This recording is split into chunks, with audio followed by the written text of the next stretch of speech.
This is the ultimate guide of creating loan amortization schedule on Microsoft Excel. And in loan amortization schedule, there are some of the things that are normally taken into consideration. The first thing in loan amortization schedule is the due date. This is the date when that particular payment is supposed to be made. Then we have the periodic payment. In most cases, the periodic payment is always equal. Like in this case, it is 26,334. It is going to remain equal until that particular loan amount is complete or is finished. Then from the payment, we have two components.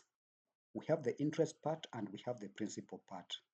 Principal part is what normally goes towards reducing the loan balance, while interest is what is charged on a periodic basis. Now here we have the interest, here we have the principal. Then there is also something that you can always add but not necessary. This is the extra payment. The extra payment will also go towards reducing the loan balance, so it is becoming part of the principal amount. Then we have the loan balance.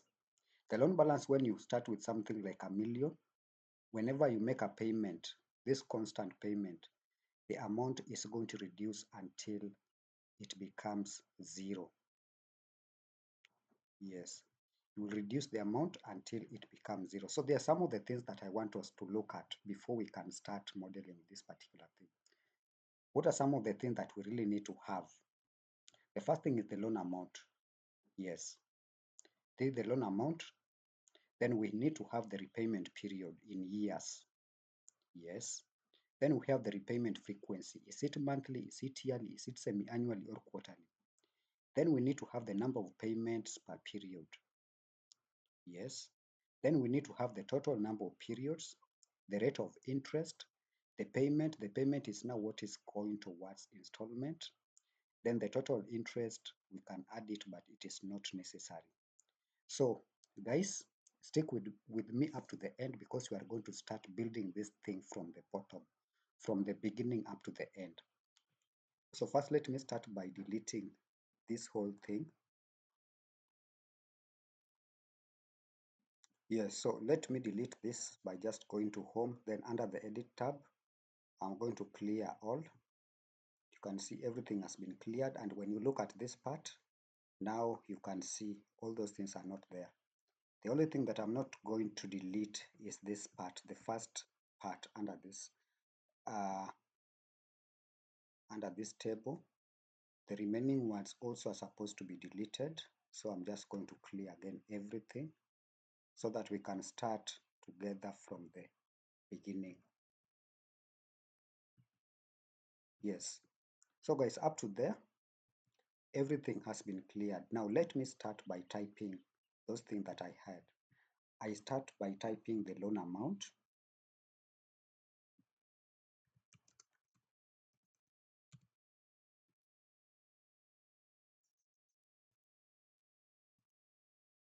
Then I move to the repayment period up to the last one.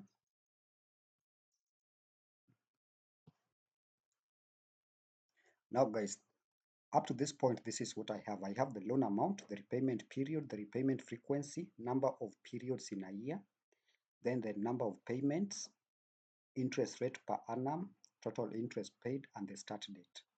So I'm going to start by typing the loan amount. You can start any figure, but just make sure that you type the same figure I type so that we can move together.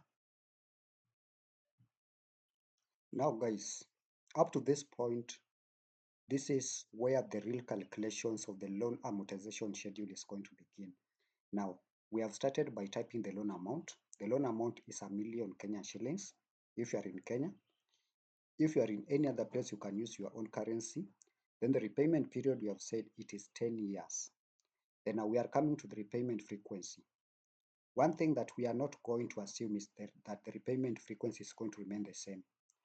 Remember, the repayment frequency may be monthly, quarterly, semi-annually, or even annually. So it is not just one figure. Then we also have the number of periods in a year. This is going to depend on whether it is monthly, yearly, semi-annually, or quarterly. So this is again place that we are going to have a serious calculation. Then the total number of payments. That is now going to be the total number of payment is going to be the number of periods in a year times the repayment period. Then we have the interest rate. We can say the interest rate is like, let's say, 12%. Yes, 12% per year. So that is easy. Then the total interest paid, that is going to be calculated later. Then we have the start date. Now, the first calculation we want to see the repayment frequency. And we are going to get this by just using the data validation. We want to create a drop-down arrow or a drop-down list where we can easily choose whether it is monthly, annually, semi-annually, or quarterly. Yes, here we have to create a drop-down list. We create a drop-down list by first coming to the data tab. Then we go to the data validation tab. This is the data validation. We click on that. But first, before you go all that direction, make sure that you have clicked into the cell where you want the data validation to be applied. Yes. Once you do that, you go to the data tab, data validation.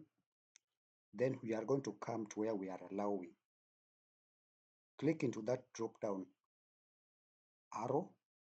In this case, we want to insert list. So we are going to work with list. Then after list, we are just going to click on that. Remember, when we come to where we have the repayment frequency, we have already done it.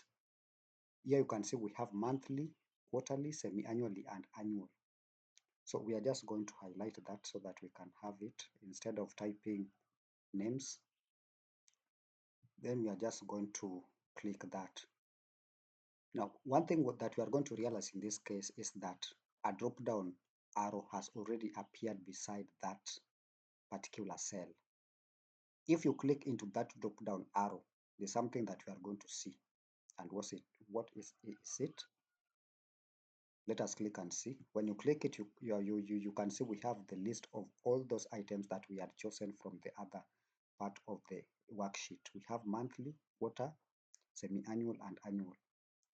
And now the beauty part of always selecting this from another part is that when we are going to maybe change, when we want to change something on that particular list, it is going to be automatically affected here.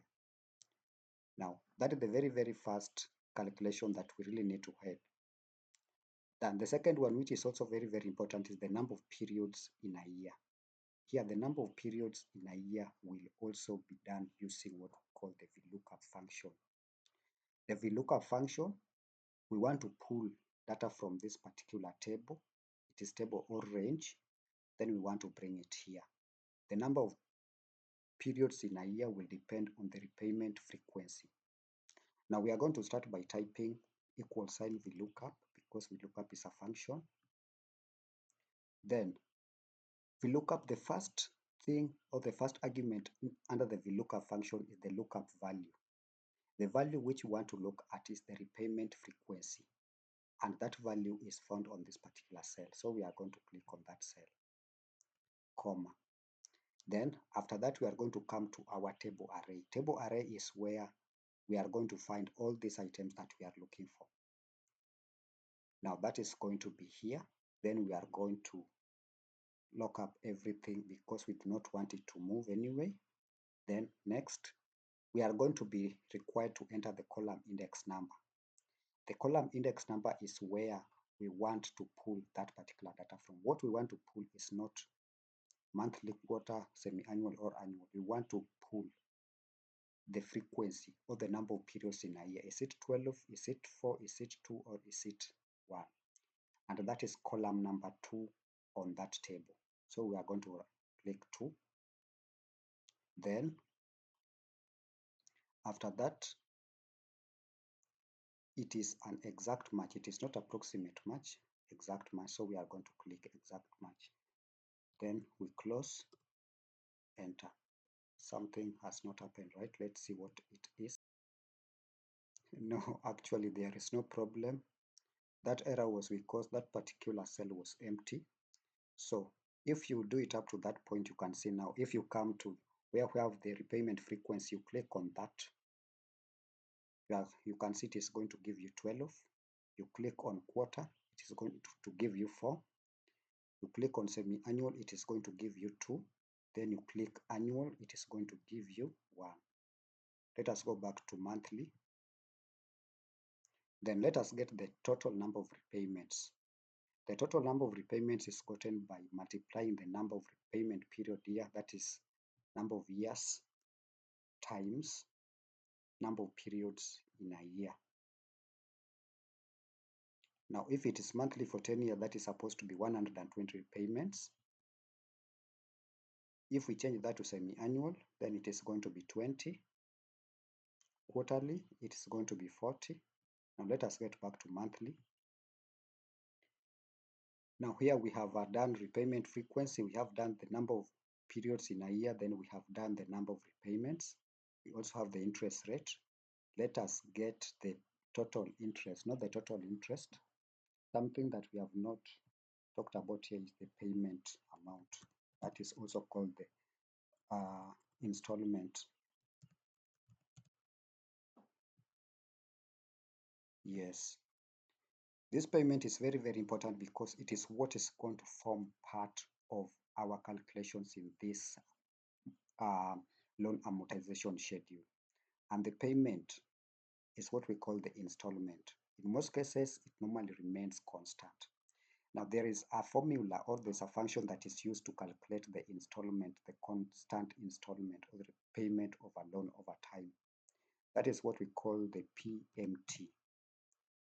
When you click on the PMT, it's a function, so you start by typing equal sign. The PMT calculates the payment for a loan based on constant payments and a constant interest rate.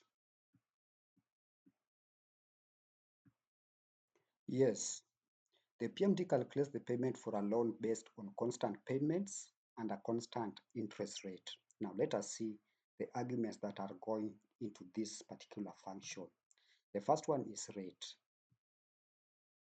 Rate, that is rate per annum. So if you want to get rate per period, we are going to divide it by the number of periods in a year. We are just going to do this because we want this particular model to be very, very dynamic. So when we change one particular area, the whole model is going to change. So that is why we are going to divide the 12% per year by the number of periods in a year. The second one is the NPER, that is the total number of payments. And the total number of payments is going to be the number of repayments. That is going to be that.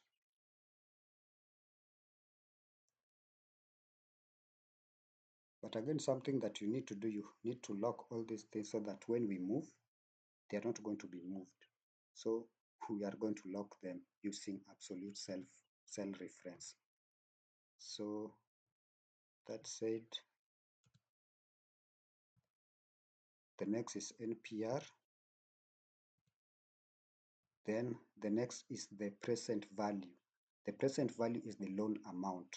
And we are going to start by typing negative sign because this is money that is leaving. Again, the future value and the type are all optional, so we are not going to work with them.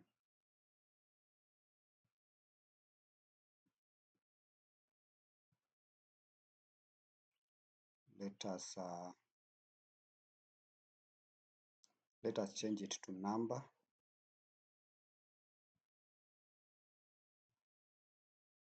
Yes, so guys, this is what we have. That is what we have. And when we change now this one to maybe quarterly, you are going to see that amount is going to change. It is going to be more. If we change it to annual, it is going to be changed as well. It is going to be more. So this is how we actually build a dynamic loan amortization schedule. So this is just the beginning. Let us revert it to monthly. Then now the total interest will be gotten by adding up all the interest rate that have all the interest that have been paid. So first, let me just do this part very, very well.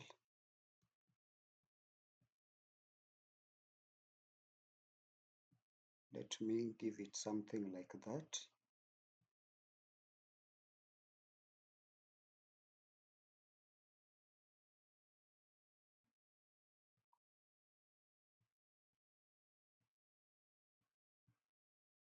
Yes, that is what we have. Let us also change this one a bit. So that is what we have. So we have completed the first part, which is normally very, very important in this model. Now let us move to the second part. The second part here, we want to start by bringing down the balance.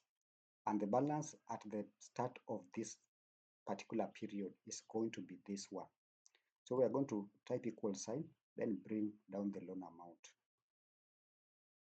That is what we have in the beginning.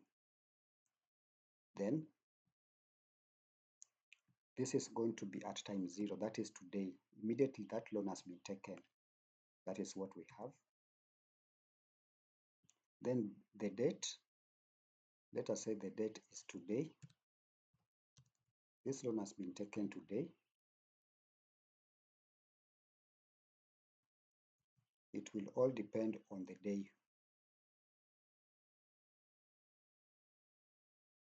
Now, what we want to see this loan is going to start being paid 1 month from today, and it is going to be paid that way until the end of that particular specified period. So we start by typing the number of payments. Remember, this is the payment number. So if it is going to be 10 payments, it is going to count up to 10. Because we have already started from 0, because this is 0, meaning that there was no payment at that particular time, we are going to start by writing 1 under that 0. So it is going to be this one plus 1. When we do that, we can now copy it downwards, and you can see it is going to pick everything.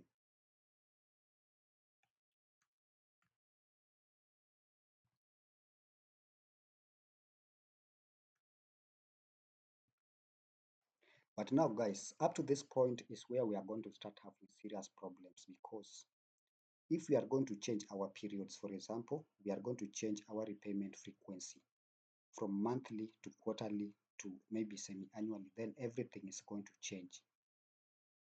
And when everything changes, there are some of parts of this particular table or model that are going to remain hanging. So we are going to use some logical functions.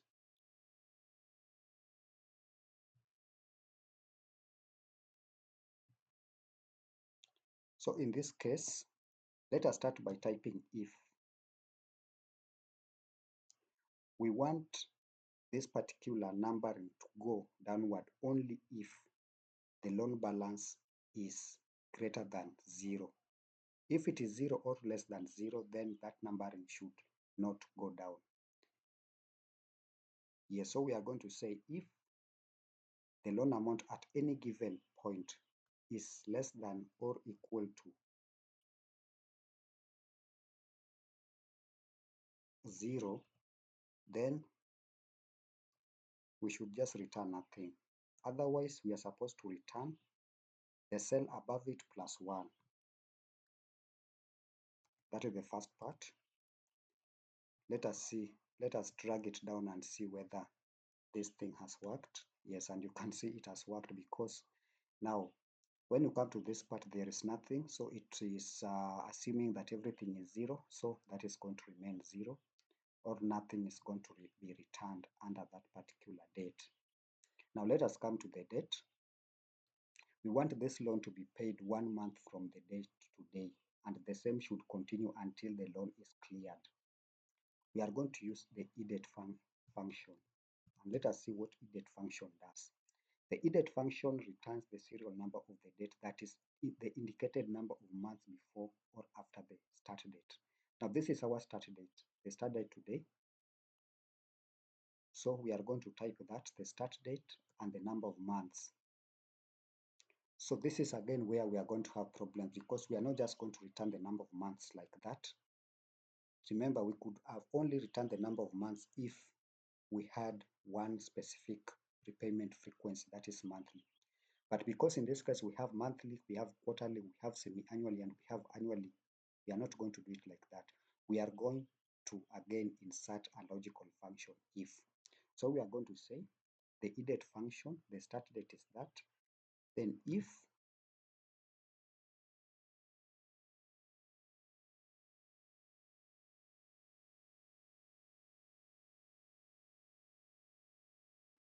if.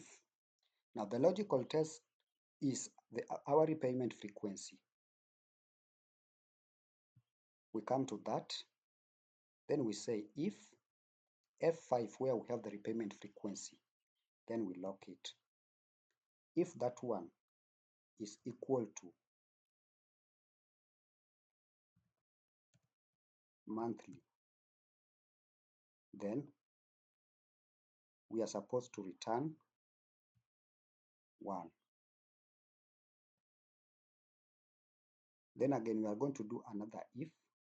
If it is false that it is not monthly, then we are going to say if that repayment frequency, again we lock it, is equal to quarter,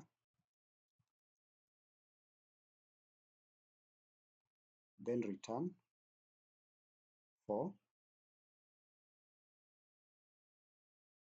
then again if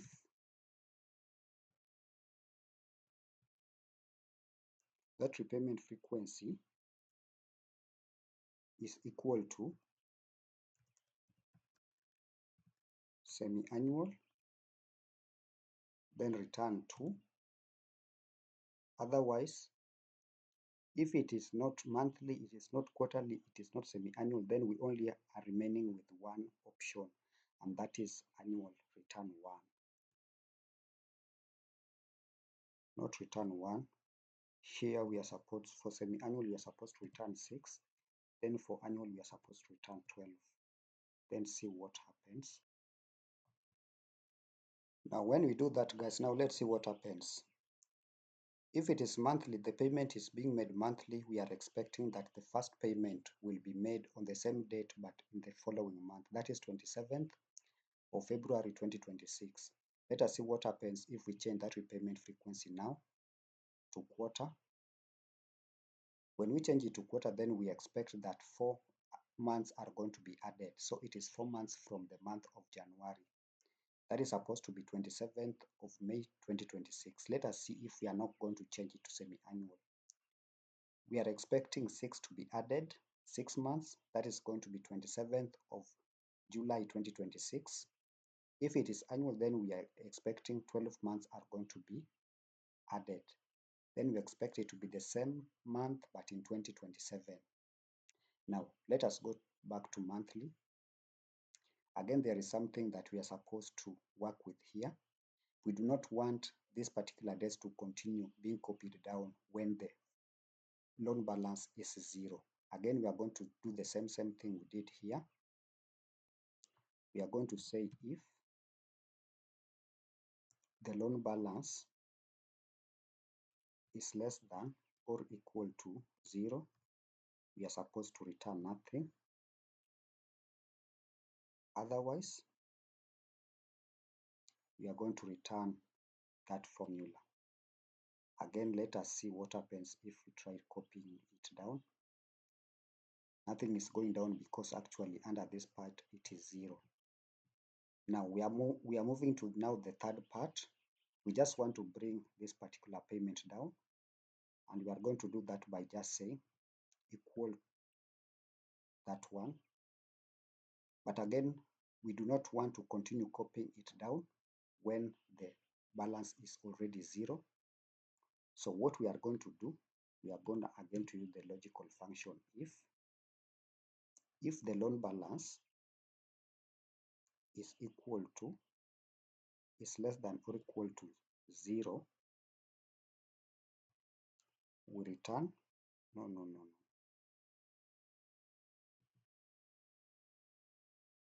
is equal to 0, we return nothing, else we return that particular value. Let us see what happens. Again, it is not returning anything. Then we come to the interest part. We want to get the rate of interest that is going to be charged. The rate of interest that is going to be charged will be gotten by multiplying the loan balance times the rate of interest that we have here. But remember, the rate of interest will also depend on the repayment frequency. So we are going to say equal to the loan balance times the interest rate. But again, make sure that you lock this one so that it does not move down as we move with others. But make sure again, you divide it by the number of the repayments periods in a year. Again, lock that one. So you can see the interest that is going to be paid in the first month is going to be 10,000. If the interest is 12% and it is being made monthly. When we now change this one maybe to quarterly, it is going to change again, 30. Change it to a year, we expect it to be something different, maybe, yes, 120. Let us go back to monthly. Then the extra payments, let's say this is 0. Then we have the principal. The principal is now gotten, the principal is gotten by subtracting interest from the installment, and then we add any extra payment. So we start by bringing the installment. Because we have said the installment is comprised of two main components. That is the interest part and the principal part. Now, if we have the installment and the interest, we can get the principal by subtracting the interest from the installment. But again, we add any extra payment. So we say the installment minus the interest plus any extra payments. Yes, up to that part we are very clear. Now the loan balance. Remember, it is the principal part of the loan that normally goes towards reducing the loan balance. So the loan balance will be the loan balance minus the principal. So that is how we are going to go. Now let us see what happens if we try dragging this particular thing down.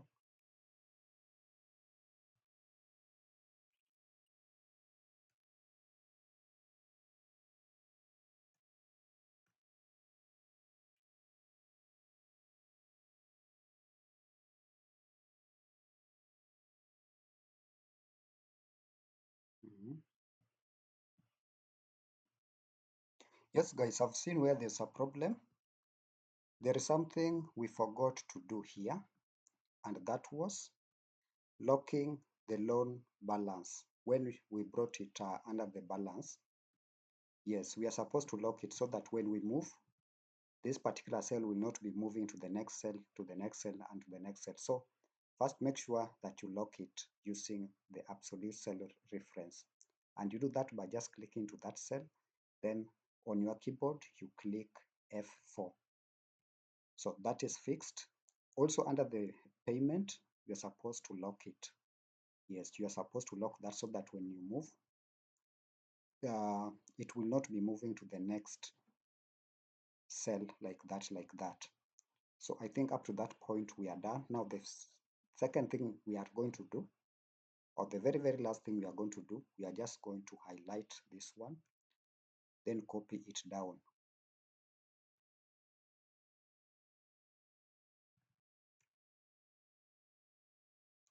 Yes, you can copy it down up to the point we want it to go.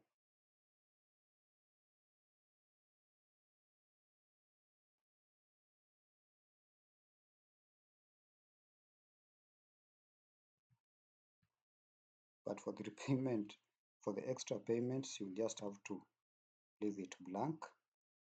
Now let us see what happens if we are going to maybe do some extra payment in month 1. Let us say we want to make an extra payment of 100,000.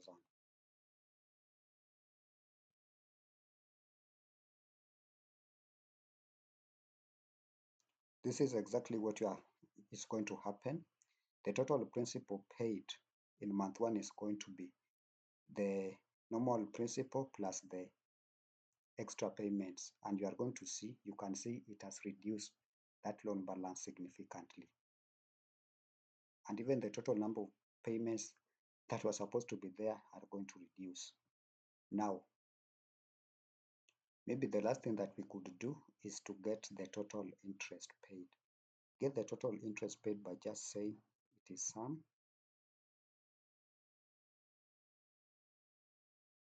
is sum of the total interest.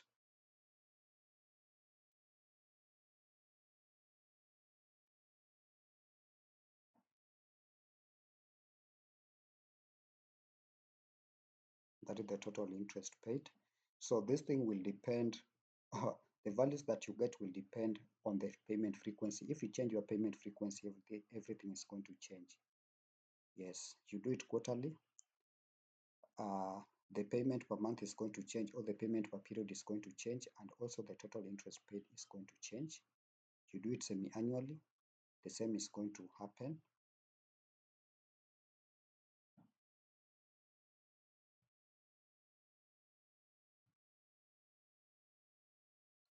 When you do it annually, again the same is going to happen. Maybe there's something that is not happening right here.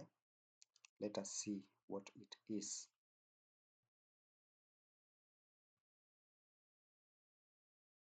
Let us come here and see what we're supposed to do under the payments. Yes, remember,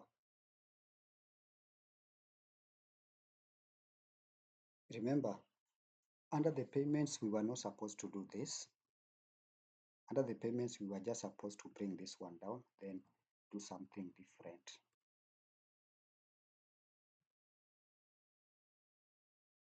Now this is what we are going to do. Remember, you will only pay the whole installment if the loan balance is greater than or equal to that installment. There are some point where you will find that the loan balance at that particular time is less than the installment. At that time, you are supposed to only pay the loan balance and not the total installment or the whole installment. Now, this is how we are going to go about it. We are again going to say if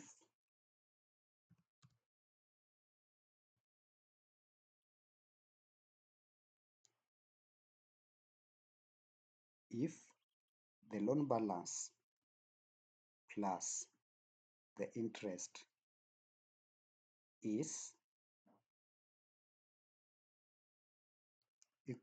less than or equal to the installment,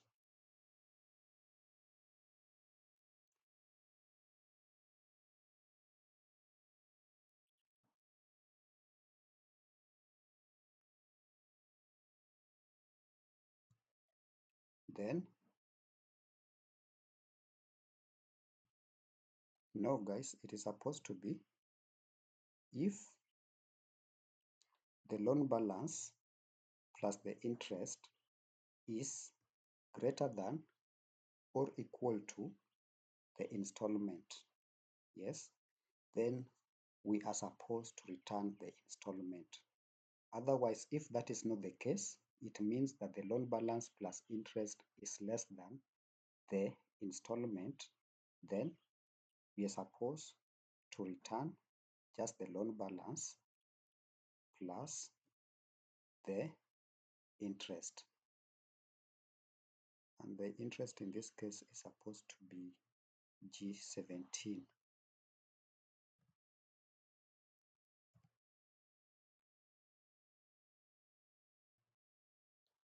Yes. Now let us see.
And now you can see exactly this is what we have.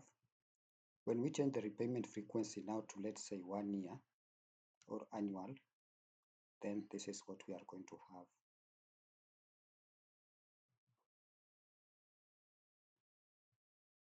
Remove the extra payment.